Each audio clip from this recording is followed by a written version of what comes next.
Sharon is the only child. As a child, as a baby, she always was bubbling, loving. She had that charisma about herself. And she's just a joyful child, and that's the way I tried to bring her up. Sharon is, like I said earlier, she's bubbly, she's vibrant, still to this day. Sharon is an excellent purpose, she's God-fearing. She goes out of her way for someone that she doesn't even know. She is a very vibrant person, very magnetic, draws a lot of people to her, and she and I have always just kind of, I think, support each other in our friendship, and a lot of positivity and so forth. So we say that Sharon is the face of lupus. You can't be a wimp and live with lupus. She's an excellent person all the way around, and I like what she's doing here at the Lupus Alliance, putting lupus bigger on the scene than it was and bringing awareness to this epidemic. And they'll find a cure for lupus one day. Started to get very ill my sophomore year in college. I went to college in Florida A&M University. When she was first sick, she was living in Florida at the time, and so she and I just talked by phone, and she told me about some of the things that were happening to her. A lot of stomach pains. Would go to the emergency room very often, and they would just pass me around because they didn't know what to do with me. I was initially diagnosed with having Crohn's disease. Then doctors agreed upon irritable bowel syndrome. Neither one of those panned out, and it wasn't until my family came down for graduation in December of '01. My mother looked at me and she goes, "Sharon, what's wrong with your face?" My mother and I, we play a lot. And so I looked at her and I said, "Well, Mom, what's wrong with your face?" And she's like, "No, really. Your face is breaking out." My eyebrows, my nose, and my ears had turned this color. But I had never noticed it. I guess just the stress of school and wanting to do the best on my finals and trying to find jobs and get all my family down to Florida from Michigan for graduation, it was just too much. So it started manifesting, in my face. And when she did tell me that she had lupus, and I said, "What is lupus?" She said, "Well, it affects my kidney or organs, and you had the butterfly rash," and she said that my joints and her fingers and her feet and her knees, those things was really painful for her. 1 in every 185 Americans have lupus, so it's estimated between 1.5 and 2 million people in the United States have lupus. 9 out of 10 are diagnosed with lupus are women, so it's much more prevalent in women. However, men get lupus, children get lupus, and senior citizens get lupus as well. Lupus is usually diagnosed in the ages between 15 and 45, usually when a woman's going through early stages of puberty or going into their childbearing years. In the women of color and the African American community, 1 in every 60 people have lupus, so it's much more prevalent. To me, lupus is just as serious as cancer, and it really doesn't get as much attention as those other chronic diseases do. And so February 4th of 2002, my doctor, my dermatologist, called me and said that you have both discoid and systemic lupus. I have lupus of the skin and lupus of the blood. Sharon has a degree in journalism and has worked continuously since her graduation from Florida A&M in 2001, first as a flight attendant and later in an office. Suddenly, her lupus flare-up meant that she found herself unable to work at all, forced to move from her Florida home and return to her mother's Michigan home.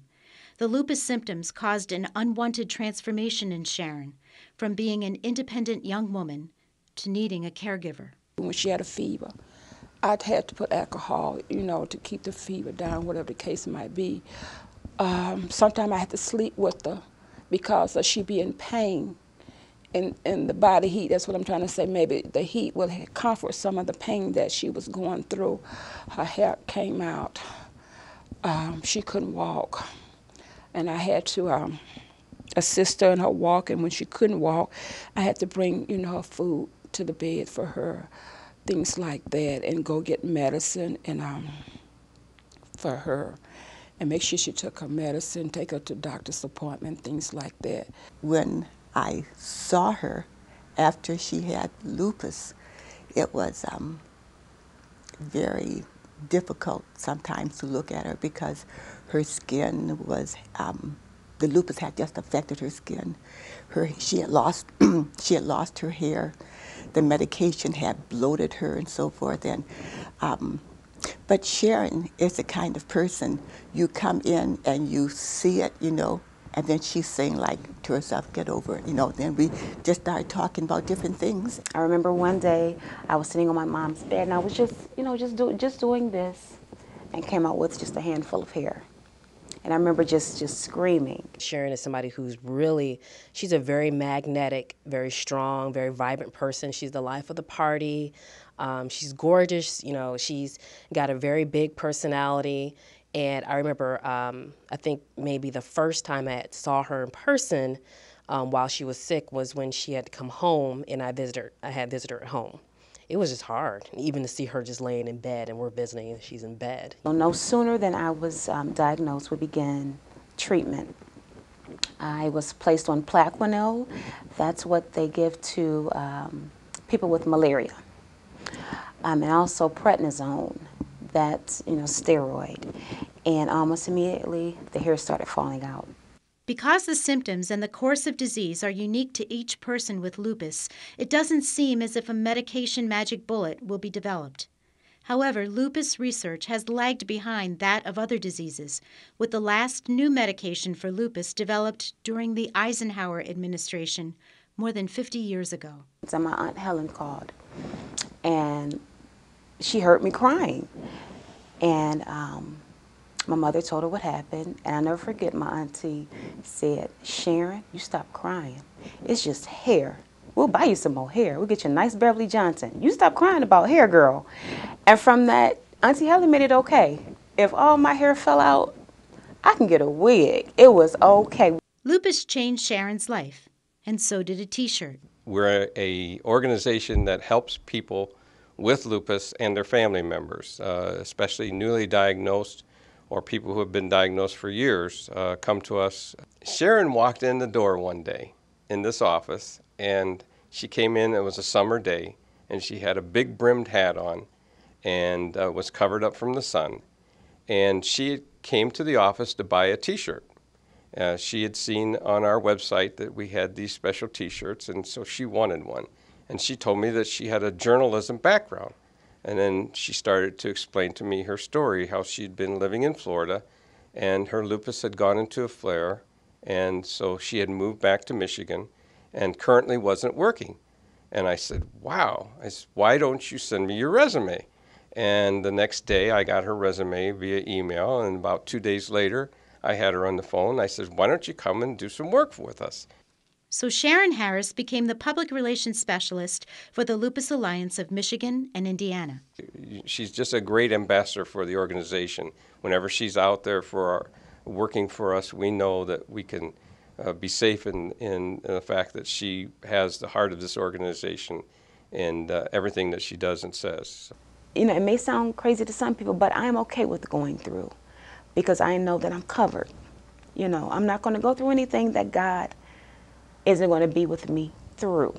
She's smart, she's powerful, she is inspiring, she's my best friend, and even though she has lupus, lupus isn't her life.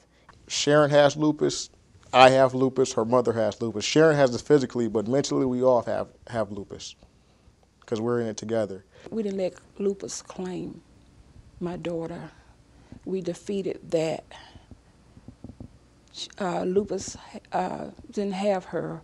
We prayed over the issue, and some days was good, and her good days outweighed her bad days.